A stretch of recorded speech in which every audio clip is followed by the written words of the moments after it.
which is those orange books that your foreman have carrying around, or you can access it through the dashboard, and all the GCs get a electric copy from myself once we start the job. Now the plan is also maintained out of our corporate office. Okay, our corporate office is in Sacramento. So Alcal as a whole, our corporate office there in Sacramento. It's a pretty big office. That is where all the big wigs hang out. All right. So the big wigs manage the program, even though I wrote it. They manage it. All right.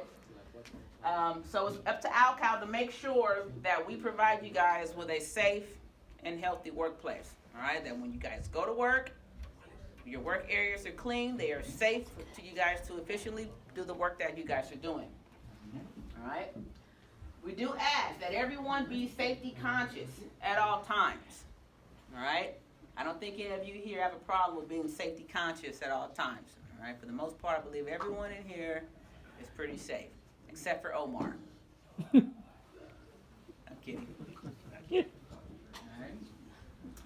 Superintendents, as well as the foreman or the lead person on site, is responsible for implementing and enforcing our IPP. All right. That means glasses. Make sure you guys are wearing gloves. Making sure you guys have conducted your JHAs or your daily pre-tax plans. All right. That is implementing our IIPP. The IIPP and the JHA PTP is a plan that you guys have to make sure that the hazards that you guys are facing are mitigated. Number one of the main things, once we get back to the summer, when we will get wrapped up in the summertime, the heat will come back. All right, so make sure you guys got water. Make sure you got access to shade. If you're working with metal, making sure that you guys have the proper PPE, glasses, hard hats, all that kind of good stuff. Make sure you can be seen. Chalecos, vests, and things like that. All right, it is everyone's responsibility to be safe on the job site. It's not just the job of the superintendent to make sure you guys are safe. It's not just the job of the foreman to make sure you guys are safe. It is each and every one of you individually, as a person, to make sure that you and the guys that are around you are being safe. Okay? Because you never know when something can affect one person, can affect everyone. All right? So that's why it's very important to make sure that the guy working next to you is not wearing his glasses or his gloves. You tune him up a little bit. Make sure that he's in compliance. All right? Yeah, you only got 20 minutes, 15, and Captain 17. All right? Fit for duty. All right? Make sure, please, that all we ask of you are fit for duty to come to work. All right? Do not come to work impaired. Do not come to work drunk. Do not come to work drinking that lean and that booger juice or whatever it is that they be out there drinking these days that will have you come to a job site and do something like this. All right? If your girlfriend left you, if your dog died, your turtle had a heart attack, if your hamster had a seizure, let your superintendent know. Make sure that when you come to work, you are ready to work and there's nothing on your mind. But things that are going on today, I mean, everyone's under some type of stress, whether it be family or work or trying to figure out what your next move is going to be. All right? So take a deep breath, meditate. Go to a chiropractor, go to the beach, pray to whatever God it is that you pray to, or seek help, all right? But if you can't make it, just don't come to work. No drugs. No drugs. Is that your drug? You got some people who are functioning out, they can't work without drinking, yeah. All right? We provide training to you guys. We also have a recognition program, which some of you guys probably saw me handing out little recognition stuff here and there to guys that we recognize for going above and beyond our safety compliance, all right?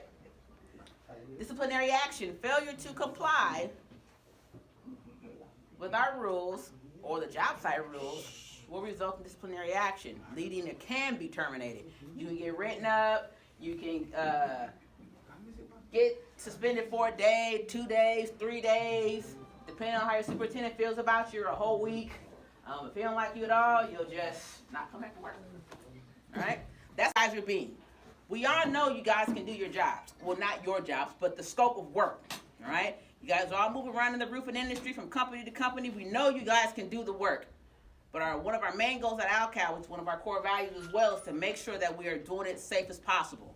The safer you guys are, people recognize that. Other GCs recognize it, customers, clients, they all recognize the safety of a company, all right? And right now, we're doing good. We're doing good. So we want to definitely keep that up because that keeps money in you guys' pockets, all right? That keeps us working. We do have a matrix, minor infractions. So not wearing the proper gloves when you need to, not wearing the proper glasses, or wear your PPE when you need to, not wearing a hat, or your hard hat, or the vest.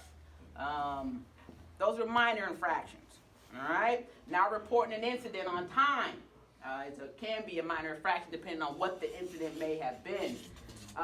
Failure to watch and act in the interest of their own safety and that of your coworkers. So if you're letting someone next to you do something unsafe, well, guess what? You might get tuned up a little bit then, all right?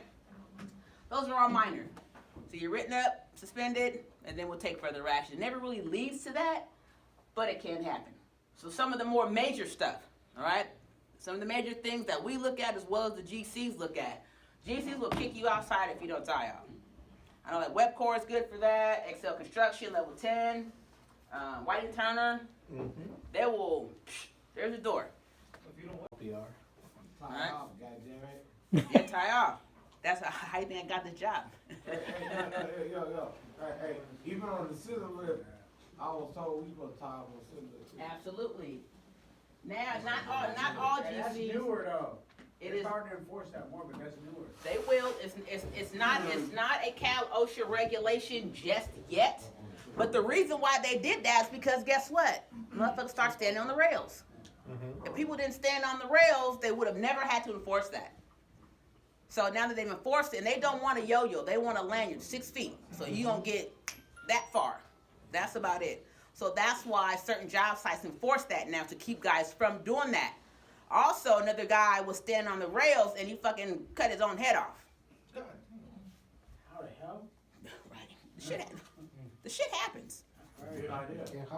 It happens. Yeah, the guy, he was standing on the rails while going up and got himself caught in between the rail of the lift and the joist. Yeah, I know. So, There's dumbass people out there. yeah. So put him with him, you gotta restrict him. So that's why they have that rule. No. Crossing the red tape. Crossing the red tape will get you ejected off of a job site on most of them, all right? So make sure you guys are not crossing into other trades red tape. If you're not sure if you should cross it or not, ask somebody that's in the area. Is this your fucking red? I do it all the time. I mean, whose fucking tape is this? There's no sign on it or anything, so I don't know who to ask. So whose tape is this? Oh, we put it up. Could I cross it? Yeah, if there's no, fucking take it down already. No phone number, no. But ask, all right? And like Louis said, thank you, yes. Now they're implementing where you put up red tape, you gotta put a sign on it, with the company name, phone number, and contact information on that tape. When you put it up, you gotta take it down as well, all right? More about disciplinary action, you will comply, okay? I'm gonna say it just like that. You will comply. Communication. So this is one way that we have come up with now to communicate all the information to you guys. All right? It's through the dashboard, through all the different links and tabs on there. We have all our safety topics are on there. I'm going to add the newsletter on there. I'm not sure if you guys, you do know we have a quarterly newsletter that lets everyone know about what business is coming up, any kind of events we have coming up, just different stuff. So I will add the newsletter on there. Everything's on there. All the information that's pertinent and that we legally have to give to you guys is on the dashboard. All right. Our meetings. So our weekly toolbox talk meetings, that's a meeting. That's one way of communicating. We have a safety committee meeting that's held monthly with management. That's one way of communicating. And just talking in general. Just communicating with your guys about safety issues is another good way of just communicating new hazards, old hazards, near misses. Just talk. You guys already talk to each other, but also talk when it's necessary and when it's pertinent to someone's health and safety. All right. Our safety committee meeting. Anyone want to volunteer to come to our next safety committee meeting? So Cal OSHA says that AlCal, you will have a safety committee meeting every month. And we do. We always do, every month on the second Tuesday at 10 a.m. Myself, Art Gardner, Tommy, Sean, management, we all get together along with you guys. That's why we ask that you guys come. You guys come in. Who's been there? Oh, Jose. I'm sorry, Jesus was there. He came a couple weeks ago. Who else was there? Omar came.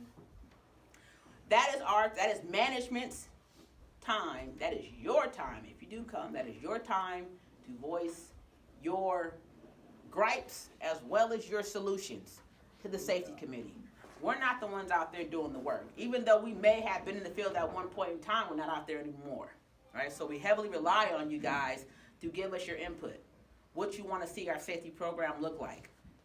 What you want us to do, how you want to do your toolbox talks. Is this QR code thing working for you guys? That's the kind of stuff that we want to know. All right? So you guys are always welcome to come. You get fed all the time, and then you probably get paid half day, at least for sure, for coming if you don't go back to your job site. But 9 out of 10, you get 8 hours.